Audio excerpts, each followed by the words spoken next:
Good evening friends, career point के online classes में मैं सुधीर मौर्य आप सभी का एक बार फिर से स्वागत करता हूं। साथियों, जितने भी नए स्टूडेंट हमारे इस चैनल से जुड़ रहे हैं, आप जल्दी से हमारे चैनल को सब्सक्राइब कर दें, क्योंकि आज की जो लाइव क्लास होने वाली है वो आपके लिए बहुत ही महत्वपूर्ण टॉपिक है।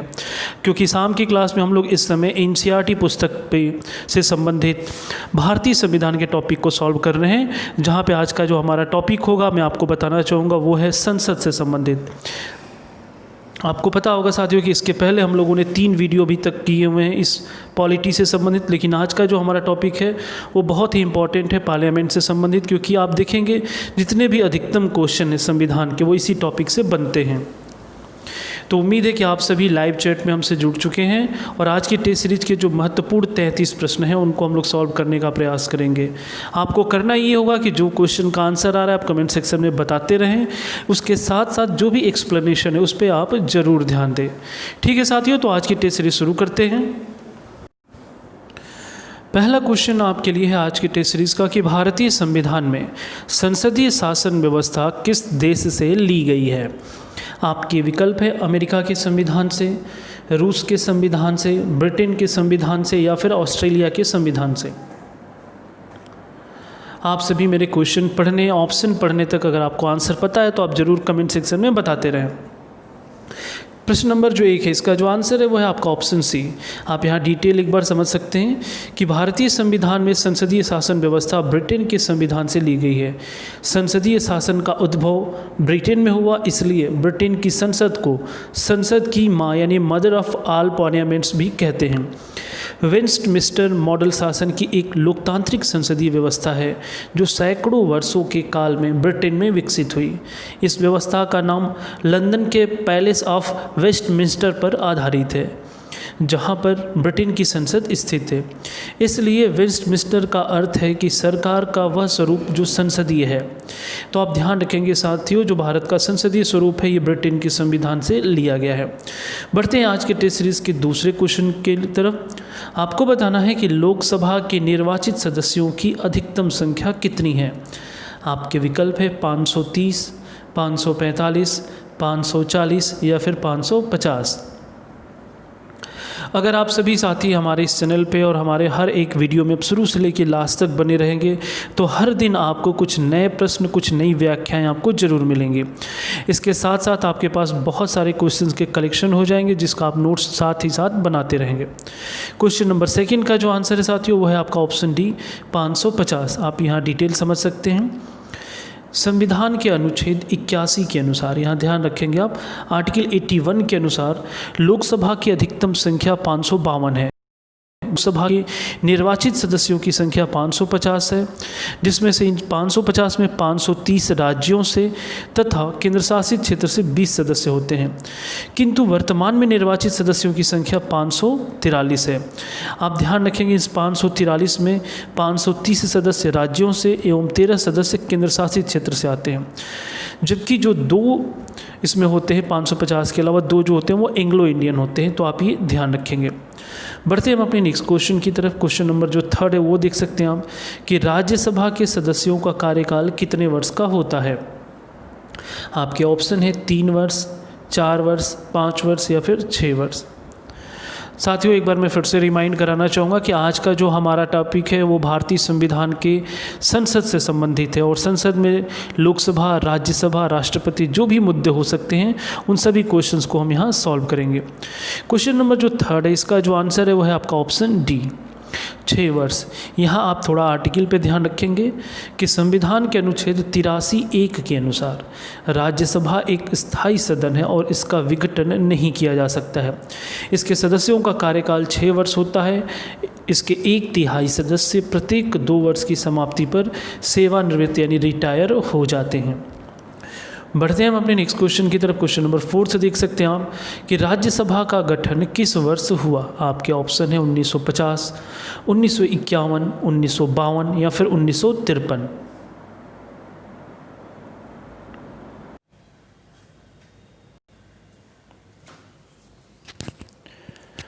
क्वेश्चन नंबर जो 4 था साथियों कि राज्यसभा का गठन किस वर्ष हुआ है, तो इसका जो आंसर है वो आप देख सकते हैं वो है ऑप्शन आपका सी यानी कि 1952। इसका डिटेल देख सकते हैं आप कि राज्यसभा का जो गठन है वो सर्वप्रथम वर्ष 1952 में हुआ। इसका प्रथम सत्र 13 मई 1952 को प्रारंभ हुआ। वर्ष 1954 तक राज्यसभा को राज्य परिषद के नाम से जाना जाता था, जबकि राज्यसभा में अधिकतम 250 सदस्य हो सकते हैं और लेकिन वर्तमान में इसमें 245 सदस्य हैं। तो यहाँ कुछ फैक्ट्स हैं जिनको आप जरूर नोट कर लेंगे। ठीक है साथियों, बढ़ते हैं नेक्स्ट क्वेश्चन की तरफ। क्वेश्चन नंबर 5 देख सकते हैं आप कि लोकसभा के अध्यक्ष के वेतन और भत्ते कौन निर्धारित करता है। आपके ऑप्शन है राष्ट्रपति, वेतन आयोग, मंत्रिमंडल या फिर संसद। आपको बताना है कि लोकसभा के अध्यक्ष के वेतन और भत्ते को निर्धारित कौन करता है। बिल्कुल आप देख सकते हैं क्वेश्चन नंबर जो 5 है इसका जो आंसर है वह है आपका ऑप्शन डी, संसद। यहाँ ध्यान रखेंगे कि संविधान के अनुच्छेद 97 के अनुसार राज्यसभा के सभापति और उपसभापति तथा लोकसभा के अध्यक्ष एवं उपाध्यक्ष के वेतन एवं भत्ते को संसद विधि द्वारा समय समय पर निर्धारित करती है। इसका उल्लेख संविधान की दूसरी अनुसूची में किया गया है। यहाँ साथियों, अगर आपको संविधान से संबंधित और भी किसी मुद्दे को समझना है तो हमारे चैनल के प्लेलिस्ट में जा सकते हैं और वहाँ पे जो संविधान का सेक्शन है वहाँ हमारे कुछ वीडियोज़ को आप ज़रूर देख सकते हैं। नेक्स्ट क्वेश्चन की तरफ बढ़ते हैं। क्वेश्चन नंबर 6 आप देख सकते हैं कि भारत के नियंत्रक एवं महालेखा परीक्षक यानी कैग की नियुक्ति कौन करता है। आपके ऑप्शंस हैं राष्ट्रपति, लोकसभा का अध्यक्ष, योजना आयोग या फिर डी ऑप्शन है वित्त मंत्री। आप सभी हर एक क्वेश्चन का आंसर बहुत तेज़ी से देते रहें क्योंकि आज की जो टेस्ट सीरीज है उसमें हम महत्वपूर्ण 33 प्रश्नों को सॉल्व करने वाले हैं और ये हमारे भारतीय संविधान से संबंधित चौथा वीडियो है। क्वेश्चन नंबर जो 6 है साथियों, इसका जो आंसर है वह आपका ऑप्शन ए, राष्ट्रपति। यहाँ ध्यान रखें आप कि संविधान के भाग 5 व अनुच्छेद 148 से 151 तक भारत के नियंत्रक एवं महालेखा परीक्षक का प्रावधान किया गया है। अनुच्छेद 148(1) के अनुसार भारत का एक नियंत्रक एवं महालेखा परीक्षक होगा जिसकी नियुक्ति राष्ट्रपति के द्वारा की जाएगी। यह संघ एवं राज्यों के तथा किसी अन्य प्राधिकारी या निकाय के अकाउंट्स यानी लेखाओं का परीक्षण कर अपनी रिपोर्ट संघ में राष्ट्रपति तथा राज्यों में राज्यपाल के समक्ष प्रस्तुत करता है। तो यहाँ आप ध्यान रखेंगे साथियों, जो कैग का संबंध है वो संघ एवं राज्यों की जो भी लेखा परीक्षण होते हैं उनकी रिपोर्ट जो है वो संघ में राष्ट्रपति को तथा राज्य में राज्यपाल को समक्ष प्रस्तुत करता है। नेक्स्ट क्वेश्चन देख सकते हैं आप, क्वेश्चन नंबर 7। भारत में नियंत्रक एवं महालेखा परीक्षक की रिपोर्ट की समीक्षा करने वाली समिति कौन सी है, संसदीय समिति कौन सी है। ध्यान रखेंगे क्वेश्चन नंबर 7 बहुत ही महत्वपूर्ण प्रश्न है जो कि आप देखेंगे कई एग्जामों में ये पूछा गया है।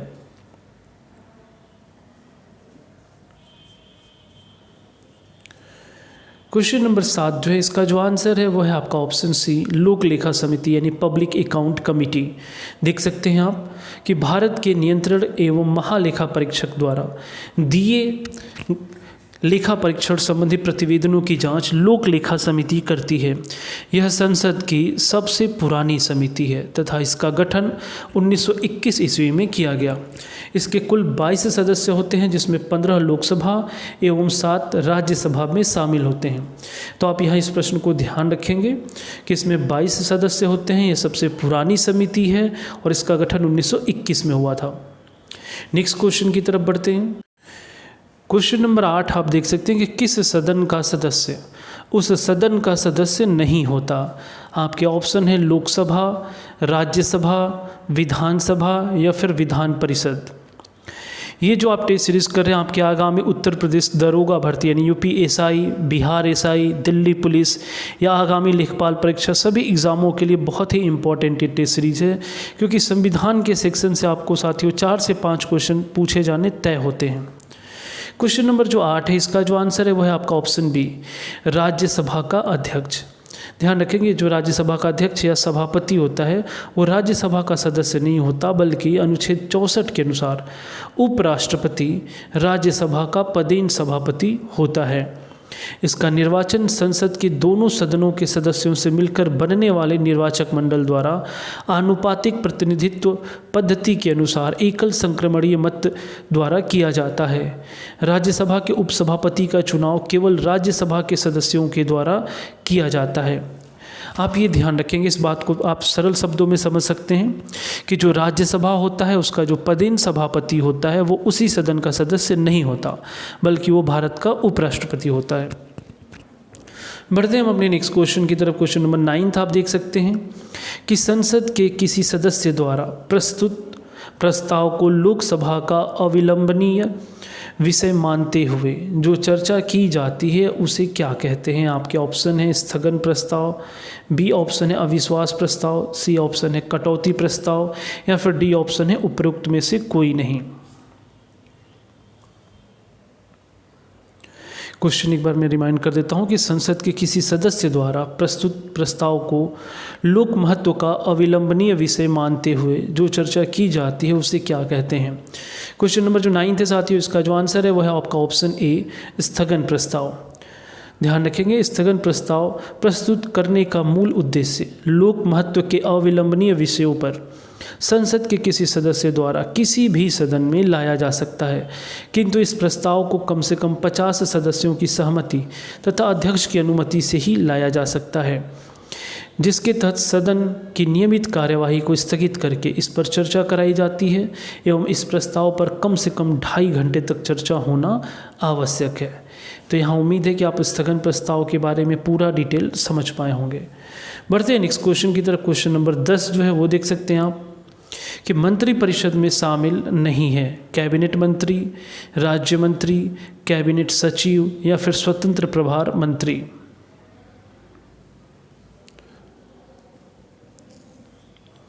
क्वेश्चन नंबर 10 जो है सर साथियों, मंत्री परिषद यानी मिनिस्टर्स ऑफ काउंसिल जिसे कहा जाता है, पूछा कि इसमें कौन शामिल नहीं है। तो क्वेश्चन नंबर 10 का जो आंसर है वह है आपका ऑप्शन सी। देख सकते हैं आप कि मंत्रिपरिषद में प्रधानमंत्री, कैबिनेट मंत्री, राज्य मंत्री स्वतंत्र प्रभार तथा उप मंत्री सम्मिलित होते हैं। अनुच्छेद 75(1) क के अनुसार मंत्रिपरिषद में मंत्रियों की कुल संख्या प्रधानमंत्री सहित लोकसभा के कुल सदस्य संख्या का 15% से अधिक नहीं होगी। इसे 91वें संविधान संशोधन अधिनियम 2003 के द्वारा जोड़ा गया है। तो यहाँ कुछ पॉइंट्स हैं जिन्हें आप जरूर नोट कर लेंगे साथियों। बढ़ते हैं हम अपने नेक्स्ट क्वेश्चन की तरफ। Question number 11। तो आप ध्यान रखेंगे अभी तक हमने क्वेश्चन नंबर 1 से लेकर 10 तक को सॉल्व कर लिया है, और अभी तक जितने भी स्टूडेंट ने हमारे इस वीडियो को लाइक नहीं किया तो आप जरूर से एक बार इस वीडियो को लाइक कर दें साथियों, और इसे शेयर कर दें जिससे आप ही की तरह और भी साथी इस चैनल से जुड़ सकें। इसके बाद हम क्वेश्चन नंबर 11 की तरफ बढ़ते हैं। क्वेश्चन नंबर 11 आप देख सकते हैं कि निम्न में से कौन सा संसद से संबंधित नहीं है? आपके विकल्प हैं आहूत करना, सत्रावसान करना, विघटन करना, या फिर डी ऑप्शन है बर्खास्त करना। आपको बताना है कि दिए गए शब्दों में से कौन सा शब्द संसद से संबंधित नहीं है।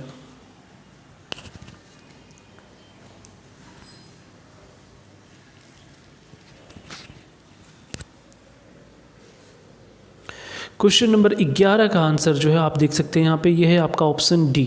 यहाँ डिटेल देख सकते हैं आप। बर्खास्त करना भारत की संसदीय शब्दावली से संबंधित नहीं है। संविधान के अनुच्छेद 85 के अनुसार राष्ट्रपति समय समय पर संसद के प्रत्येक सदन को अधिवेशन के लिए आहूत करेगा, उन अधिवेशनों का सत्रावसान करेगा और लोकसभा का विघटन कर सकेगा। तो यहाँ आप ध्यान रखेंगे आहूत करना यानी बुलाना, सत्रावसान करना यानी समाप्त करना, या फिर विघटन करना रोकना। तो ये तीनों शब्द संसदीय शब्दावली हैं, जबकि बर्खास्त करना जो है वो इस शब्दावली में शामिल नहीं है। बढ़ते हैं नेक्स्ट क्वेश्चन की तरफ। क्वेश्चन नंबर 12 देख सकते हैं आप कि लोकसभा में किसी विधेयक को धन विधेयक के रूप में कौन प्रमाणित करता है? ये क्वेश्चन एकदम पेड क्वेश्चन है हर एक एग्जाम के लिए। आपके ऑप्शन है राष्ट्रपति, वित्त मंत्री, प्रधानमंत्री, या फिर डी ऑप्शन है लोकसभा का अध्यक्ष।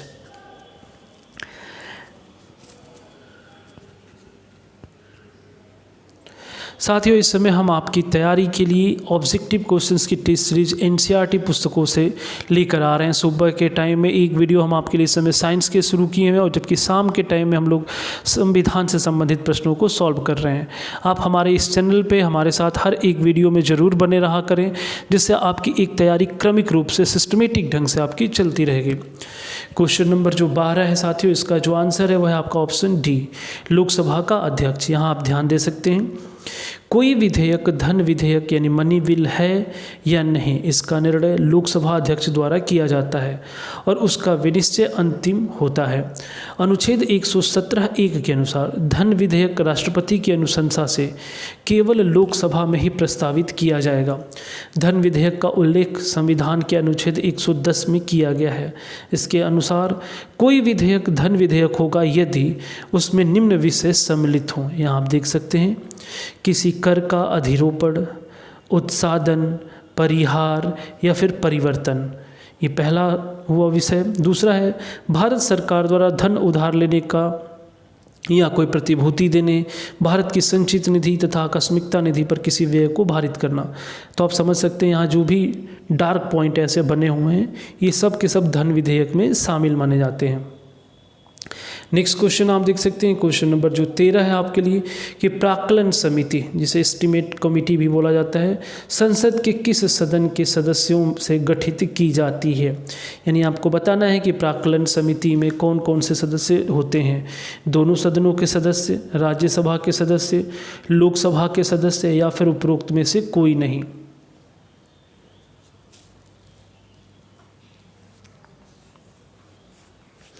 आज की टेस्ट सीरीज़ के कंप्लीट होने पे आप ज़रूर कमेंट सेक्शन में बताएं कि आज के महत्वपूर्ण जो 33 प्रश्न हम लोग संसद के हल कर रहे हैं, उसमें आपके कितने प्रश्न सही हुए हैं। तो आप लोग ज़रूर इसे भी नोट करते रहें। क्वेश्चन नंबर 13 का जो आंसर है साथियों, वो है ऑप्शन सी, लोकसभा के सदस्यों द्वारा। यहाँ आप ध्यान रखेंगे, प्राक्कलन समिति यानी जिसे एस्टीमेट कमेटी कहा जाता है, वो एक स्थायी एवं सबसे बड़ी संसदीय समिति है। ध्यान रखेंगे, जितनी भी संसदीय समितियाँ, उनमें सबसे बड़ी संख्या के आधार पे प्राक्कलन समिति है, जिसमें 30 सदस्य होते हैं और इसके सभी सदस्य लोकसभा से चुने जाते हैं तथा इसका अध्यक्ष इन्हीं सदस्यों में से लोकसभा अध्यक्ष के द्वारा नियुक्त किया जाता है। नेक्स्ट क्वेश्चन देख सकते हैं, क्वेश्चन नंबर 14 जो है आपके लिए, कि संसद के किसी सदन में मुख्य विपक्षी दल की मान्यता प्राप्त करने के लिए उस दल के कितने सदस्य होने चाहिए। यानी अगर आपको मुख्य विपक्षी दल बनना है तो आपके पास कितने सदस्य हो सकते हैं। आपके विकल्प हैं, सदन की कुल सदस्य संख्या का 2/3, कुल सदस्य संख्या का 1/3 या फिर 1/6वां भाग या फिर 1/10वां भाग। आप चारों विकल्पों को देख सकते हैं और ये बहुत ही अच्छा क्वेश्चन है। इसका आंसर आप सभी लाइव चैट में कमेंट के थ्रू बताएं।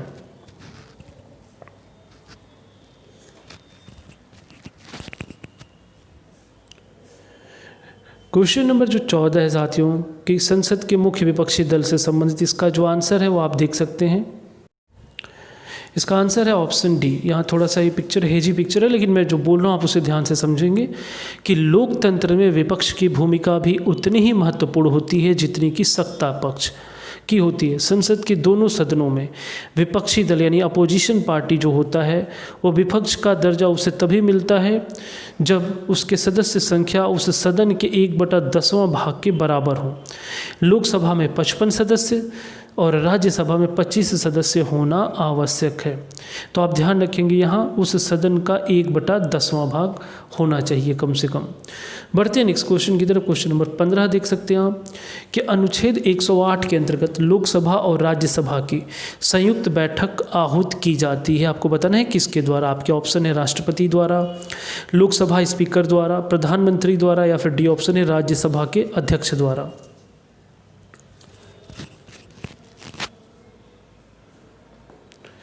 क्वेश्चन नंबर जो 15 है, इसका जो आंसर है वह है आपका ऑप्शन ए, राष्ट्रपति द्वारा।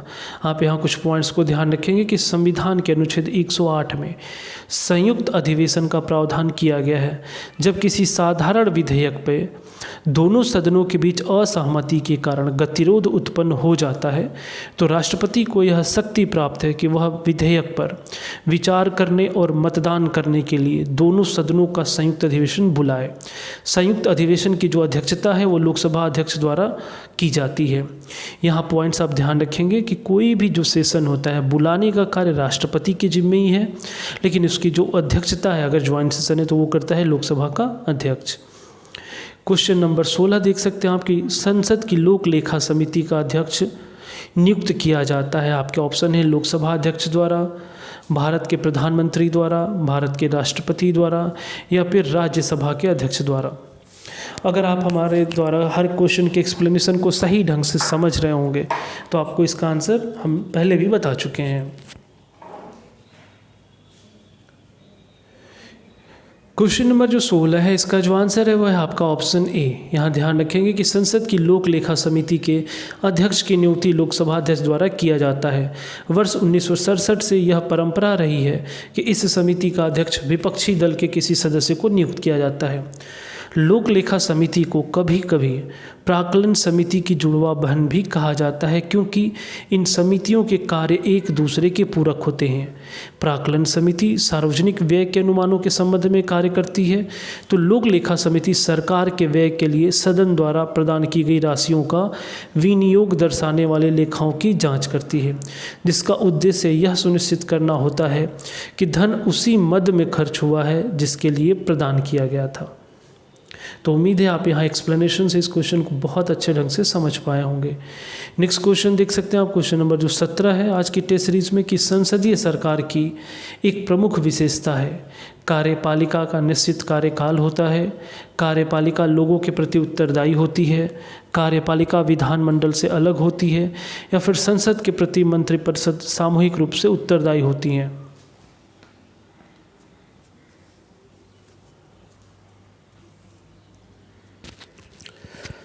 क्वेश्चन नंबर जो 17 है इसका जो आंसर है वो आप देख सकते हैं यहाँ, उसका आंसर है ऑप्शन डी। सरकार की संसदीय व्यवस्था को कार्यपालिका और विधायिका के संबंधों के आधार पर संसदीय और अध्यक्षीय व्यवस्था में विभाजित किया जा सकता है। भारत में संसदीय शासन व्यवस्था इंग्लैंड के वेस्टमिंस्टर मॉडल पर आधारित है। भारत का जो राष्ट्रपति है वो इंग्लैंड के राजा के समान कार्यपालिका का नाम मात्र का अध्यक्ष होता है, जबकि वास्तविक कार्यपालिका की शक्ति जनता द्वारा निर्वाचित प्रतिनिधियों से गठित मंत्रिपरिषद में होती है। मंत्रिपरिषद सामूहिक रूप से लोकसभा के प्रति उत्तरदायी होता है। संसदीय शासन व्यवस्था में विधायिका का कार्यपालिका पर नियंत्रण होता है। तो यहाँ आप ध्यान रखेंगे साथियों, और इसमें एक महत्वपूर्ण क्वेश्चन कि मंत्रिपरिषद जो है वो सामूहिक रूप से लोकसभा के प्रति उत्तरदायी होती है। क्वेश्चन नंबर 18 देख सकते हैं आप, कि राज्यसभा का उपसभापति किसे चुना जाता है। किसी भी व्यक्ति जो राज्यसभा का सदस्य चुने जाने का पात्र हो, किसी भी व्यक्ति को जो उस समय राज्यसभा का सदस्य हो, संसद के किसी भी सदस्य को, या फिर राष्ट्रपति द्वारा राज्यसभा में मनोनीत व्यक्ति को। आप इस क्वेश्चन को थोड़ा ध्यान से समझेंगे, उसके बाद अपने अपने आंसर कमेंट सेक्शन में ज़रूर बताएं।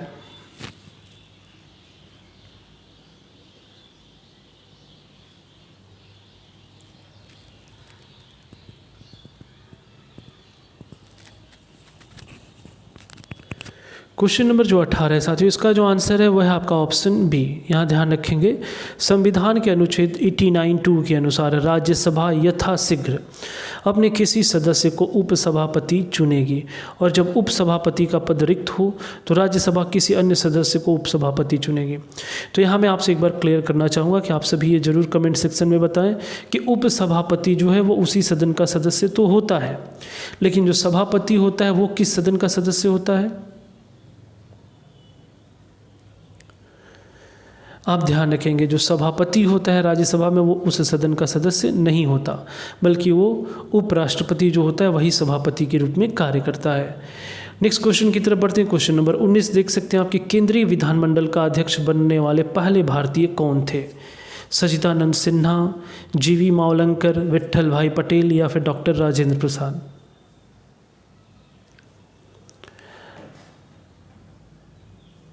क्वेश्चन नंबर 19 साथियों देख सकते हैं, इसका जो आंसर है वह है आपका ऑप्शन सी, विट्ठल भाई पटेल। ध्यान रखेंगे केंद्रीय मंत्रिमंडल का जो गठन है वो 1921 ईस्वी में हुआ। 1925 ईस्वी में विट्ठल भाई पटेल तथा इसके प्रथम भारतीय अध्यक्ष निर्वाचित हुए थे, जबकि इसके प्रथम अध्यक्ष वर्ष 1921 में फ्रेडरिक वाइट थे। तो आप ध्यान रखेंगे यहाँ पहले जो भारतीय हैं वो हैं विट्ठल भाई पटेल। नेक्स्ट क्वेश्चन देख सकते हैं आप, क्वेश्चन नंबर जो 20 है, यदि संसद किसी विशिष्ट उद्देश्य के लिए कोई समिति नियुक्त करे तो उसे कहते हैं स्टैंडिंग समिति, तदर्थ समिति, संयुक्त समिति या फिर स्थायी समिति।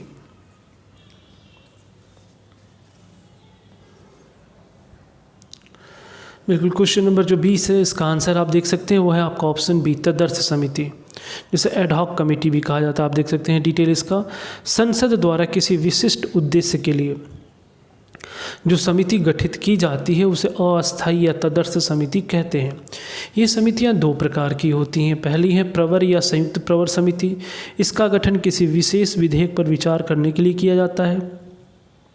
दूसरा है जांच समिति। इसका गठन किसी विशिष्ट मामलों की जांच करने के लिए किया जाता है, जैसे स्टॉक मार्केट घोटाला तथा बोफोर्स तोप आदि। जब इन समिति के गठन का उद्देश्य पूर्ण हो जाता है तो ये अपना प्रतिवेदन संसद में प्रस्तुत कर देती हैं। तत्पश्चात इनका अस्तित्व स्वतः ही समाप्त हो जाता है।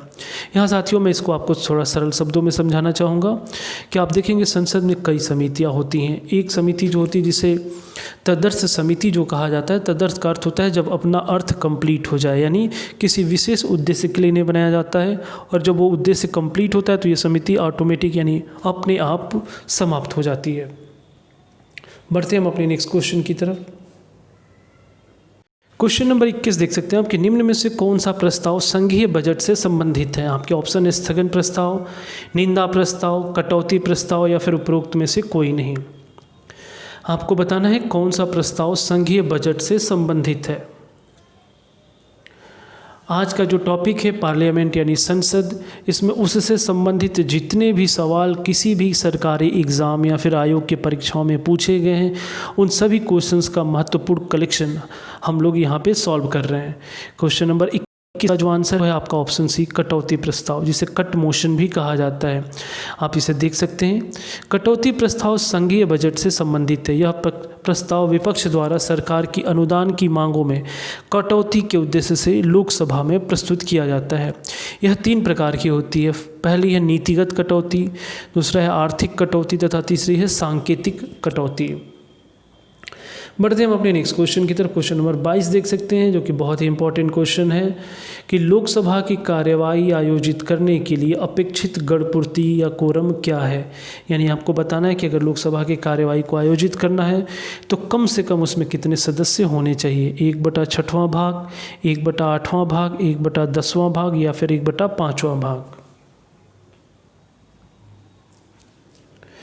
क्वेश्चन नंबर जो 22 है इसका जो आंसर है साथियों वह है आपका ऑप्शन सी, 1/10वां भाग। यहाँ इसके आर्टिकल को आप थोड़ा ध्यान रखेंगे कि संविधान के अनुच्छेद 103 के अनुसार संसद के प्रत्येक सदन की कार्यवाही आयोजित करने के लिए गणपूर्ति यानी कोरम उस सदन की कुल सदस्य संख्या का 1/10वां भाग होगी, अर्थात राज्यसभा में 25 एवं लोकसभा में 55 होगी। यदि किसी भी सदन में अपेक्षित गणपूर्ति नहीं है तो सदन का अध्यक्ष या फिर सभापति सदन को स्थगित कर सकता है या अधिवेशन को तब तक के लिए निलंबित कर सकता है जब तक गणपूर्ति नहीं हो जाती।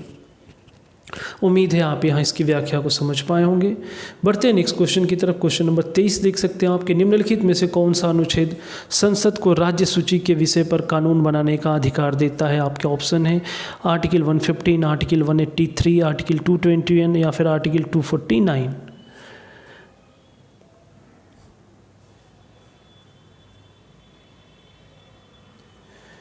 इसका जो आंसर है क्वेश्चन नंबर 23 का वो है आपका ऑप्शन डी, आर्टिकल 249। देख सकते हैं आप संविधान के आर्टिकल 249 संसद को राज्य सूची यानी स्टेट लिस्ट के विषय पर विधि बनाने का अधिकार देता है यदि राज्यसभा अपने उपस्थित और मतदान देने वाले सदस्यों के 2/3 बहुमत से यह प्रस्ताव पारित कर दे कि राज्य सूची का कोई विषय राष्ट्रीय महत्व का है तो संसद उस पर विधि बना सकती है। नेक्स्ट क्वेश्चन की तरफ बढ़ते हैं। क्वेश्चन नंबर 24 जो है उसको आप देख सकते हैं कि भारत के संसदीय शासन व्यवस्था में 2 अस्थायी सदनों के नाम बताएं।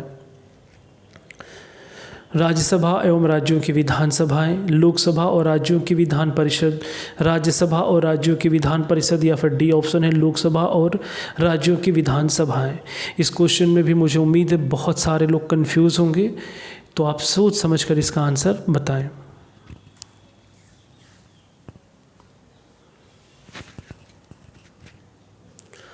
क्वेश्चन नंबर जो 24 है इसका जो आंसर है वह है आपका ऑप्शन देख सकते हैं यहाँ पे, वह है आपका ऑप्शन डी। यहाँ पे दिया है कि भारतीय संसदीय शासन व्यवस्था में 2 अस्थायी सदनों के नाम बताए। अस्थायी आपसे कहा है, न कि स्थायी, तो अस्थायी में ऑप्शन डी हो जाएगा कि भारतीय संसदीय शासन व्यवस्था में 2 अस्थायी सदनों के नाम लोकसभा एवं विधानसभा हैं, जिनका चुनाव आप देखेंगे हमेशा 5 साल पे होता है। भारत में संसदीय शासन व्यवस्था ब्रिटेन से ली गई है तथा यह केंद्र और राज्यों दोनों पर समान रूप से लागू होती है। मंत्रिपरिषद केंद्र में लोकसभा एवं राज्यों में विधानसभा के प्रति सामूहिक रूप से उत्तरदायी होती है। इन दोनों सदनों का कार्यकाल इनकी प्रथम बैठक की तारीख से 5 वर्ष तक होता है। 5 वर्ष की अवधि की समाप्ति होते ही लोकसभा एवं विधानसभा को भंग कर दिया जाता है, जबकि राज्यसभा तथा विधान परिषद स्थायी सदन हैं। क्वेश्चन नंबर 25 देख सकते हैं आप। एक वर्ष में संसद की कम से कम कितनी बैठकें आवश्यक है?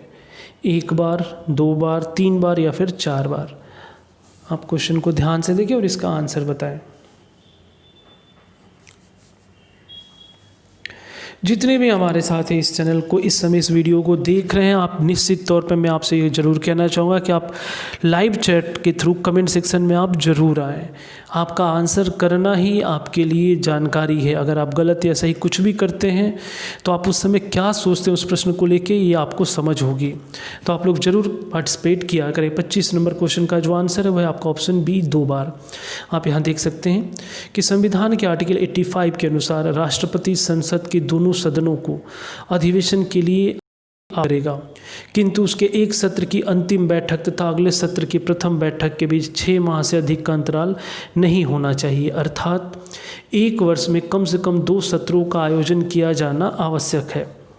भारत की संसदीय परंपरा में एक वर्ष में सामान्यतः 3 सत्रों का आयोजन किया जाता है, जो कि निम्नवत है। बजट सत्र फरवरी से मई, मानसून सत्र जुलाई से सितंबर, या फिर शीतकालीन सत्र नवंबर से दिसंबर। उम्मीद है आप एक्सप्लेनेशन को समझ पाए होंगे। बढ़ते हैं नेक्स्ट क्वेश्चन की तरफ। क्वेश्चन नंबर 26 देख सकते हैं आप कि भारत में किसकी स्वीकृति के बिना कोई भी सरकारी व्यय नहीं किया जा सकता? संसद, प्रधानमंत्री, राष्ट्रपति या फिर उच्चतम न्यायालय? क्वेश्चन नंबर जो 26 है साथियों, इसका जो आंसर है आप देख सकते हैं, इसका आंसर है ऑप्शन ए संसद। ध्यान रखेंगे आप कि भारत में संसद की अनुमति के बिना कोई भी सरकारी व्यय नहीं किया जा सकता। विनियोग विधेयक का उल्लेख आर्टिकल 114(1) में किया गया है। इसके अनुसार भारत की संचित निधि में से कोई धन संसद द्वारा विधि के प्राधिकार के बिना नहीं निकाला जा सकता। इसके लिए लोकसभा में एक विधेयक पारित किया जाता है, जिसमें लोकसभा द्वारा स्वीकृत अनुदानों की सभी मांगे तथा संचित निधि पर भारित व्यय सम्मिलित होते हैं। नेक्स्ट क्वेश्चन देख सकते हैं आप। क्वेश्चन नंबर जो 27 है कि करों और सरकारी कार्यों के निर्वहन से केंद्र सरकार को प्राप्त संपूर्ण राजस्व किस निधि में रखा जाता है? आपके ऑप्शन है भारत की आकस्मिकता निधि, लोक लेखा निधि, भारत की संचित निधि या फिर निक्षेप और अग्रिम निधि।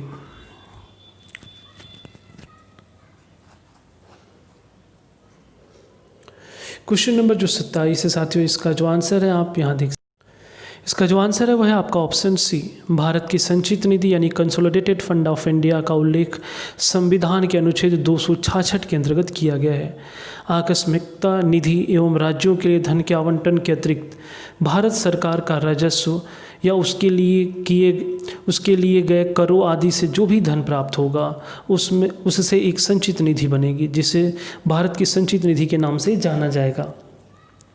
विधि के प्राधिकार के बिना संचित निधि से कोई धन नहीं निकाला जा सकता। बढ़ते हैं नेक्स्ट क्वेश्चन की तरफ। क्वेश्चन नंबर 28 आप देख सकते हैं।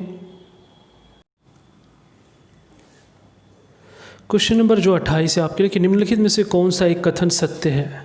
धन विधेयक राज्यसभा में प्रस्तावित किया जाता है।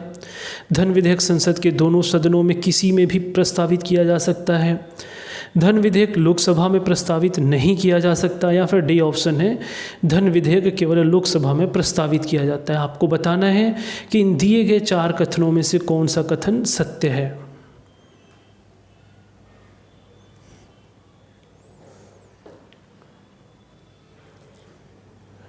क्वेश्चन नंबर जो 28 है साथियों, इसका जो आंसर है वह है आपका ऑप्शन डी। ध्यान रखेंगे आप कि संविधान के अनुच्छेद 109(1) के अनुसार धन विधेयक राज्यसभा में प्रस्तावित नहीं किया जा सकता है।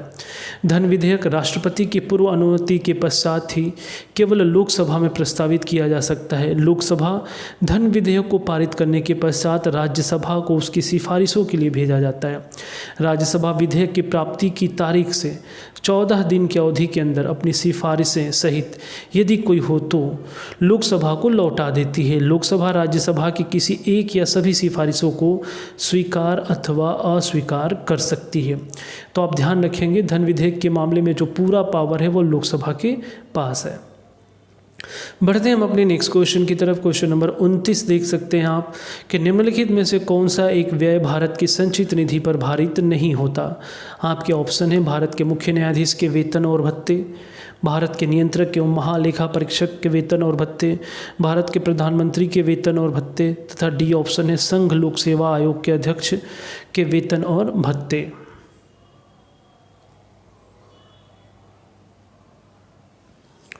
क्वेश्चन नंबर जो 29 है साथियों, इसका जो आंसर है वह है आपका ऑप्शन सी।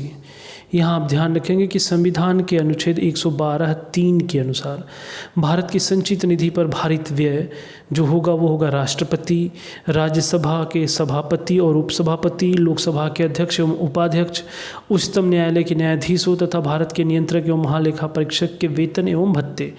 जबकि भारत के प्रधानमंत्री के वेतन एवं भत्ते संसद निधि द्वारा निर्धारित की जाती है, संसद विधि द्वारा निर्धारित की जाती है। आप ध्यान रखेंगे जो भारत का प्रधानमंत्री होता है वो संसद का किसी एक सदस्य ही होता है और उसे सांसद विधि के द्वारा ही उसको पैसे मिलेंगे, न कि आप देख सकते हैं न कि उसे संचित निधि द्वारा। नेक्स्ट क्वेश्चन देख सकते हैं आप, क्वेश्चन नंबर जो 30 है कि संसद अंतर्राष्ट्रीय संधियों को भारत के किसी भाग या संपूर्ण भारत में लागू करने के लिए कोई भी कानून बना सकती है। आपके जो ऑप्शन है वो देख सकते हैं आप यहाँ पे, सभी राज्यों की सहमति से, बहुसंख्यक राज्यों की सहमति से, संबंधित राज्यों की सहमति से, या फिर बिना किसी राज्य की सहमति से। ये प्रश्न बहुत ही इंपॉर्टेंट है, एक बार मैं रिपीट कर देता हूँ आपको कि संसद अंतर्राष्ट्रीय संधियों को भारत के किसी भाग या संपूर्ण भारत में लागू करने के लिए कोई भी कानून बना सकती है। आपको विकल्पों को देखकर बताना है कि किसकी सहमति से। क्वेश्चन नंबर जो 30 है साथियों, इसका जो आंसर है वह है आपका ऑप्शन डी। यहाँ आप ध्यान रखेंगे कि संविधान के आर्टिकल 253 के अंतर्गत संसद को किसी भी अन्य देश के साथ संधि या करार अथवा किसी अंतर्राष्ट्रीय सम्मेलन, संगठन या निकाय में किए गए किसी संधि या करार के कार्यान्वयन के लिए भारत के संपूर्ण राज्य क्षेत्र या उसके किसी भाग के लिए बिना किसी राज्य की सहमति से कोई भी विधि बना सकती है। आप यहाँ ध्यान रखेंगे, अगर ये ऐसा नहीं होता तो अलग अलग राज्यों में अलग अलग सरकारों की अलग अलग राय होती, जहाँ पे कोई भी करार करना बहुत मुश्किल होता। अतः इसे आप ध्यान रखेंगे, बिना किसी राज्य की सहमति से कोई भी विधि बनाई जा सकती है। नेक्स्ट क्वेश्चन आप देख सकते हैं, क्वेश्चन नंबर 31, जो कि ये भी बहुत ट्रेंडिंग क्वेश्चन है कि संसदीय व्यवस्था में 0 आवर यानी शून्यकाल किस देश की देन है। भारत की, अमेरिका की, ब्रिटेन की या फिर स्विट्जरलैंड की। आज की टेस्ट सीरीज में 33 महत्वपूर्ण प्रश्न है साथियों, तो इसको एक बार मैं रिमाइंड आपको करा दिया। आप लास्ट तक बने रहेंगे, बस अब क्वेश्चन खत्म ही होने वाला है। क्वेश्चन नंबर जो 31 है, इसका जो आंसर है वह है आपका ऑप्शन ए, भारत। ध्यान रखेंगे कि संसद के दोनों सदनों में प्रश्नकाल के ठीक बाद 12 बजे से प्रारंभ होने वाला काल इसे शून्यकाल या 0 आवर के नाम से जाना जाता है। इसमें कोई संसद सदस्य बिना किसी पूर्व सूचना के लोक महत्व का कोई भी प्रश्न उठा सकता है।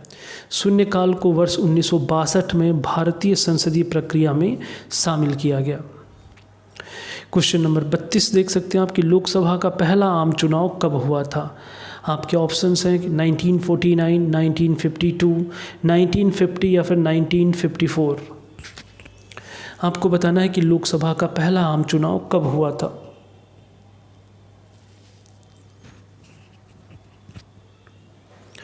बिल्कुल क्वेश्चन नंबर जो 32 है साथियों, इसका आंसर है बी ऑप्शन 1952। आप ध्यान दे सकते हैं यहाँ कि लोकसभा का प्रथम आम चुनाव जो फर्स्ट जनरल इलेक्शन है वो 25 नवंबर 1951 से 21 फरवरी 1952 तक लगभग 4 माह तक चला था। इसमें 489 स्थानों के लिए चुनाव हुए। जीवी मावलंकर लोकसभा के पहले अध्यक्ष चुने गए थे। आज की टेस्ट सीरीज़ का जो लास्ट क्वेश्चन है, जो कि बहुत ही अच्छा क्वेश्चन है, आप यहाँ ध्यान से देख सकते हैं। क्वेश्चन नंबर 33, प्रोटेम स्पीकर सामान्यतः किसे नियुक्त किया जाता है। आपके ऑप्शंस है पिछली लोकसभा के अध्यक्ष को, पिछली लोकसभा के उपाध्यक्ष को, नवनिर्वाचित लोकसभा के वरिष्ठतम सदस्यों में से किसी एक को, या फिर पिछली लोकसभा के विपक्ष के नेता को।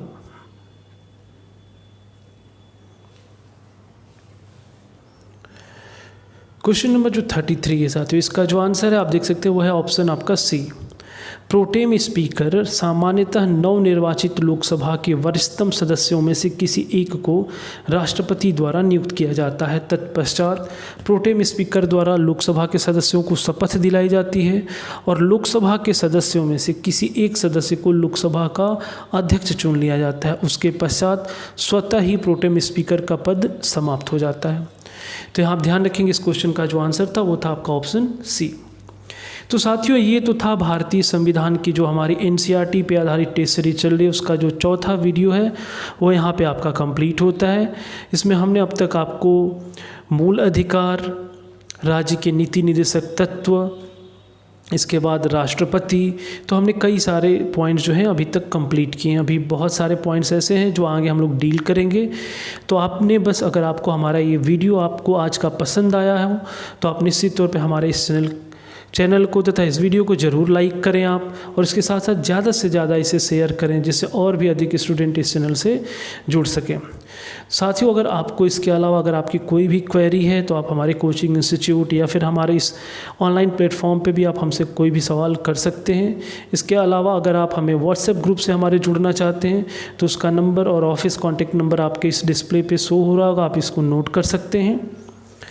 तो आज की जो टेस्ट सीरीज़ थी, आज की जो क्लास थी, उसके बारे में फीडबैक आप ज़रूर दें, और इसके साथ साथ आपके आज की टेस्ट सीरीज़ में कितने प्रश्न सही हुए हैं वो भी आप हमें ज़रूर बताएं। तो साथियों आज के लिए हम इतना ही रहने देते हैं। नेक्स्ट डे एक नए टॉपिक के साथ आपसे दोबारा मुलाकात होगी इस चैनल पे। तब तक के लिए धन्यवाद। जय हिंद।